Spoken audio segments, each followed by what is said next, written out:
দেখি কোরবানি এসে পড়ছে, করুনিয়া ব্যাপারীরা হাটে নামছে।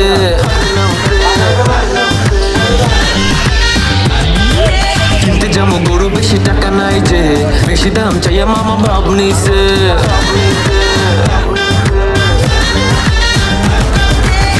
ভাবি বৈশা গরু নিমু নাকি নিমু ছাগল খাসি, ভাবতে ভাবতে লুঙ্গি গুইজা ব্যাপারীর কাছে আসে।